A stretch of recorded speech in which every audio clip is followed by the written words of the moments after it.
Halo, assalamualaikum rekan-rekan pionir semuanya. Selamat berjumpa kembali dengan Kampung Kripto Jember, channel milik kita bersama. Hari ini seperti biasa kita membahas informasi yang bisa kita bahas hari ini rekan-rekan ya.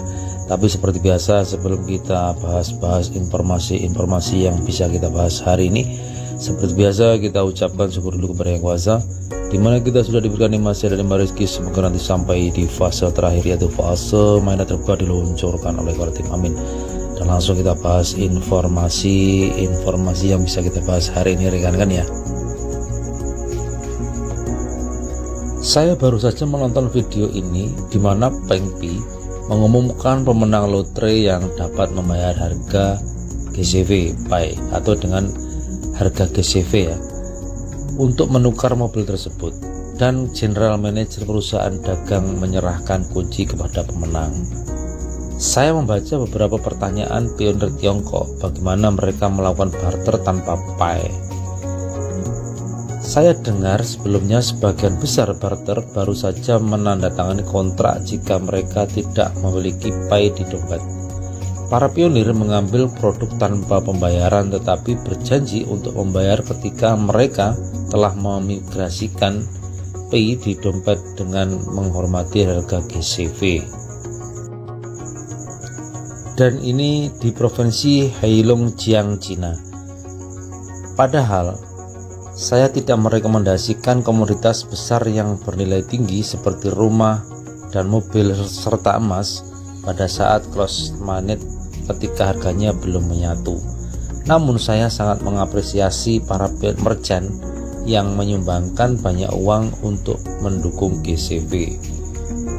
Sangat menyenangkan melihat mereka menggunakan metode lotre untuk komoditas besar dalam jumlah terbatas, sehingga investasi mereka terbatas untuk melindungi diri mereka sendiri. Pedagang sebaiknya melakukan barter sesuai dengan kemampuannya dan mengendalikan risiko usahanya sehingga dapat mempertahankan sumber dayanya untuk menunjang produk ketika harga bersatu. Ini adalah informasi yang sangat menyenangkan dan membuat kita lebih bersemangat rekan-rekan ya, karena komunitas jaringan penetwork di seluruh dunia sudah mulai mengadakan kontribusi yang ditujukan kepada Kortim dengan berupa barter yang dilakukan dengan harga GCV rekan-rekan. Dan di sini luar biasanya di Cina, khususnya di provinsi Heilongjiang Cina, ini melakukan barter meskipun mereka tidak punya koin Pi, tapi bisa melakukan barter. Dan di sini yang lebih luar biasa adalah di mana undian dilakukan meskipun pemenangnya tidak mempunyai koin Pi, itu bisa mendapatkan hadiah dengan membarter koin Pi bagi yang sudah punya koin Pi ya, tapi yang belum punya koin Pi ini tetap mendapatkan hadiah ketika mereka menang undian, akan tetapi dengan melakukan tanda tangan kontrak yang mereka lakukan ketika nanti koin mereka sudah migrasi ke dompet mereka, mereka bisa membayarnya dengan koin Pi. Jadi menunggu koin Pi-nya mereka migrasi ke wallet mereka, mereka baru membayar barter yang mereka dapatkan melalui undian ini rekan-rekan ya. Jadi contohnya mereka menang undian mobil atau emas atau rumah, di sini tetap mereka bisa mendapatkannya meskipun tidak punya koin Pi, atau koin Pi mereka belum migrasi ya. Jadi meskipun belum migrasi koin Pi mereka tetap bisa membarter atau mendapatkan hadiah mereka untuk dibawa pulang, dengan catatan setelah menandatangani kontrak yang mereka lakukan ketika sudah migrasi mereka wajib membayar dengan koin Pi. Jadi seperti itu ya. Ini undian barter, ketika menang bisa langsung mendapatkan hadiah. Di saat mereka sudah punya koin Pi bisa langsung membayarnya dengan koin Pi. Ketika masih belum mendapatkan koin Pi atau belum migrasi koin mereka, itu bisa melakukan tanda tangan kontrak lalu bisa membawa hadiahnya pulang. Di saat nanti koin Pi-nya sudah migrasi baru membayar dengan koin Pi. Jadi menunggu migrasi baru mereka membayar dengan koin Pi sesuai dengan tanda tangan kontrak yang mereka sepakati ya. Jadi di situ hebatnya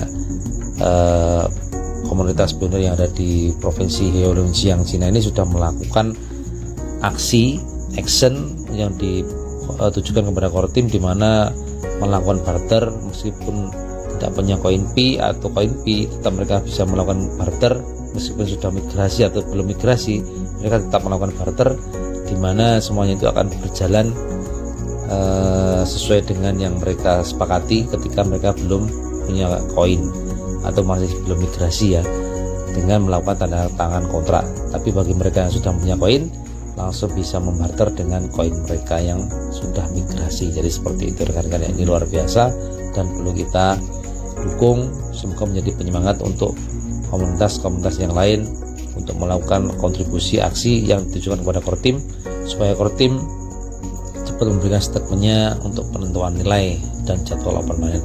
Jadi seperti itu rekan-rekan ya.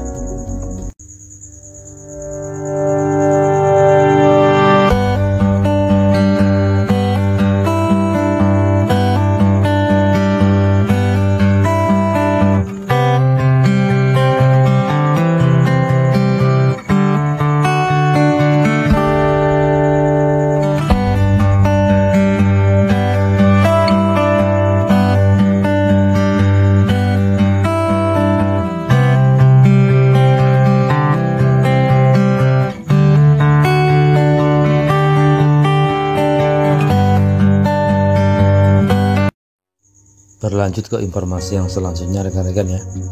Kenapa P-Network belum open mainnet? Ini penjelasan Dr. Nicholas Kokalis. Jawaban pertanyaan ini mungkin penting bagi anggota P-Network yang telah memiliki banyak koin. Karena koin hasil penambangan via ponsel ini baru berguna jika ditukar dengan barang atau jasa dan dengan nilai mahal. Harga P yang tinggi ini diharapkan ketika periode open mainnet diluncurkan oleh Kortim Pi. Pihak Kortim telah menegaskan bahwa open mainnet akan dirilis karena merupakan fase terakhir proyek. Menurut Kortim, P-Network mengambil pendekatan yang sangat non-konsensus. Mainnet saat ini telah aktif dan masuk dalam fase khusus di dalam mainnet enclosed mainnet.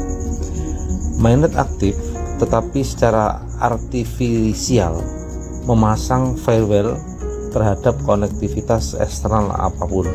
Hal ini untuk memastikan bahwa kami dapat fokus pada pembangunan utilitas dalam ekosistem kami, dan kami yakin utilitas tersebut dapat dibangun di lingkaran tertutup, kata Dr. Nicholas Kokalis, salah seorang pendiri Pi. Adanya utilitas tertentu memerlukan konektivitas eksternal namun berfokus pada pembangunan utilitas dalam fase tertutup. Pi ingin menjadikan ekosistem berbasis utilitas lebih matang sebelum membuka jaringan terbuka di mana firewall akan dihapus. Selain itu, pada fase ini P-Network tidak hanya terdiri dari beberapa ribu orang atau peserta. P-Network menurut data terbaru telah diikuti lebih 50 juta pionir di seluruh dunia.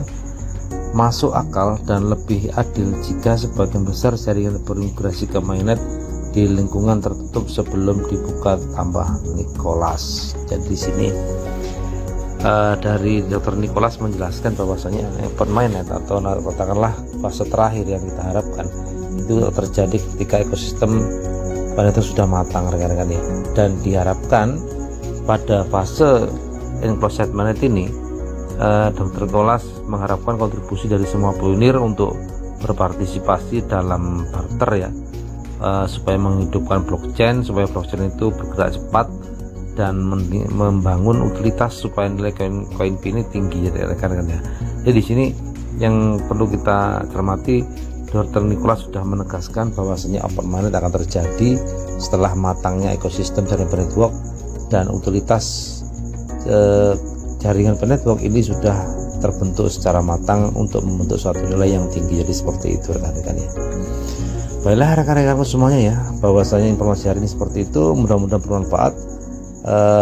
Bila ada salah kata saya mohon maaf, bila sesuai dengan rekan-rekan semuanya semoga menjadi manfaat. Terima kasih atas waktunya, dan sekali lagi saya ucapkan terima kasih. Wassalamualaikum warahmatullahi taala wabarakatuh.